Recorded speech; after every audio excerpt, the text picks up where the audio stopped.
ധനകാര്യ കമ്മീഷൻ.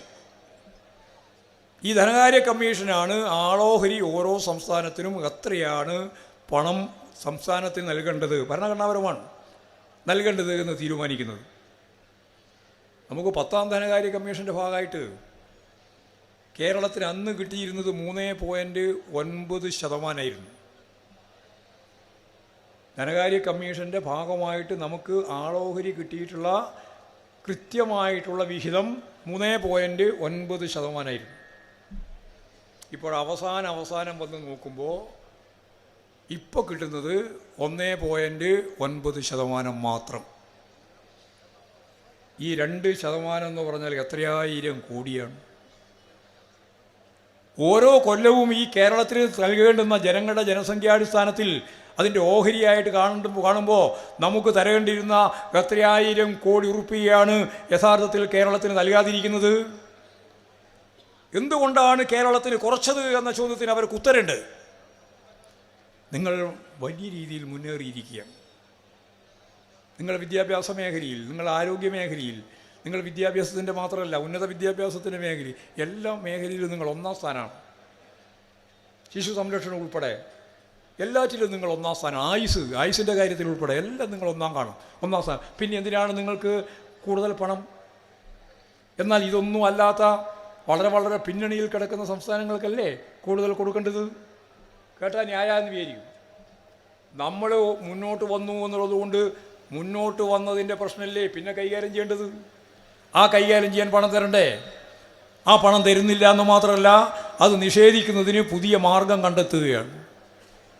കഴിഞ്ഞ ഒരു വർഷം മാത്രം 2022-23, ഇപ്പോൾ 23, 24, 25-ലേക്കല്ലേ നമ്മളുള്ളത്. എത്രയായിരുന്നു നമുക്ക് കിട്ടേണ്ടിയിരുന്നത്? 64,000 കോടിയാണ് ഒറ്റ കൊല്ലം തരാതിരുന്നത്.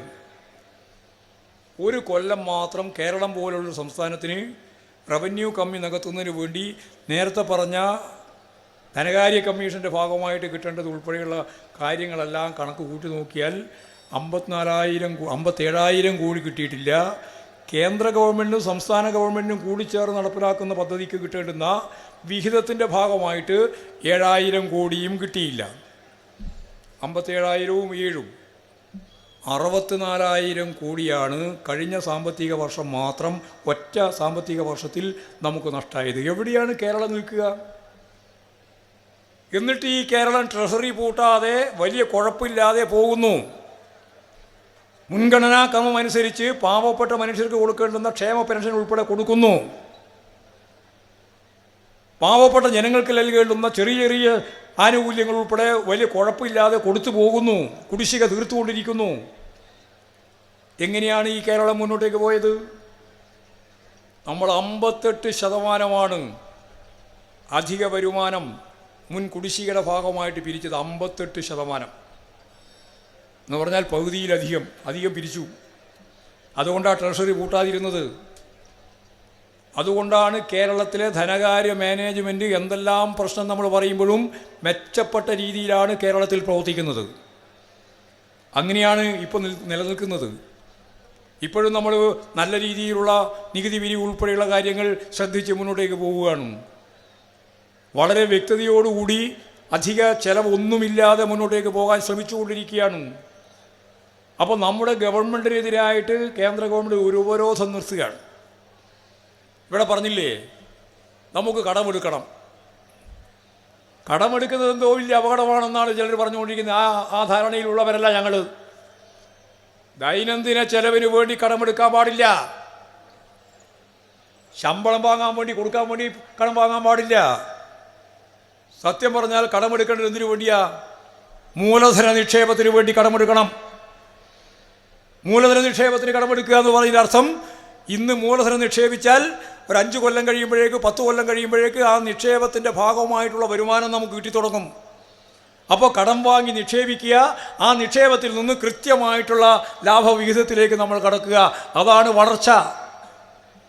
അത് വേണം തന്നെയാണ് ഞങ്ങൾ പറയുന്നത്. ഇത് ഞങ്ങളാരും പറയുന്നതല്ല, കമ്മ്യൂണിസ്റ്റുകാർ പറയുന്നതല്ല. റിക്കാർഡോ ആദം സ്മിത്ത് ഉൾപ്പെടെയുള്ള ബൂർഷ്വാ അർത്ഥശാസ്ത്രജ്ഞന്മാർ എങ്ങനെയാണ് സമ്പദ് വ്യവസ്ഥ കൈകാര്യം ചെയ്യേണ്ടത് എന്ന ചോദ്യത്തിന് അവർ നൽകിയ ഏറ്റവും പ്രധാനപ്പെട്ട ഉത്തരമാണിത്.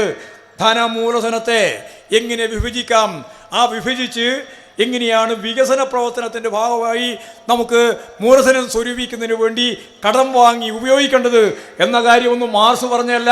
മാർക്സ് പറഞ്ഞിട്ടത് വേറെ ബൂർഷ്വാ അർത്ഥശാസ്ത്രന്മാരാണ് ഇത് വിശദീകരിച്ചത്. അതിൻ്റെ ഭാഗമാണ് കേരളം. കേരളം ഒരു ഇടതുപക്ഷ ഗവൺമെൻറ്റിൻ്റെ ഭാഗമാണ് എന്ന് പറയും. സോഷ്യലിസ്റ്റ് ഗവൺമെൻറ് ഒന്നുമല്ല. ഇത് ഇന്ത്യയിലെ കുത്തക മുതലാളിത്തത്തിന് നേതൃത്വത്തിലുള്ള ഗവൺമെൻറ്റിൻ്റെ ഭാഗം തന്നെയാണ്. ഭരണകൂട വ്യവസ്ഥ മൗലികമായ മാറ്റമൊന്നും സംഭവിച്ചിട്ടില്ല. ചെറിയ ചെറിയ മാറ്റം മാത്രമേ വന്നിട്ടുള്ളൂ. ഭൂബന്ധത്തിലൊക്കെ മൗലികമായ മാറ്റം ഉണ്ടായിട്ടുണ്ട്. എന്നാൽ എല്ലാം അതേപോലെ തന്നെ സോഷ്യലിസത്തിൻ്റെ രീതിയിൽ പോവുകയാണെന്നുള്ളൊരു തെറ്റിദ്ധാരണയും വേണ്ട. കമ്മ്യൂണിസ്റ്റ് പാർട്ടിയും ഇടതുപക്ഷ പാർട്ടികളും മുന്നോട്ടേക്ക് വെക്കുന്ന മുദ്രാവാക്യങ്ങൾ നടപ്പിലാക്കുന്ന ഒരു ഗവൺമെൻറ് അല്ല പിണറായി വിജയൻ ഗവൺമെൻറ്.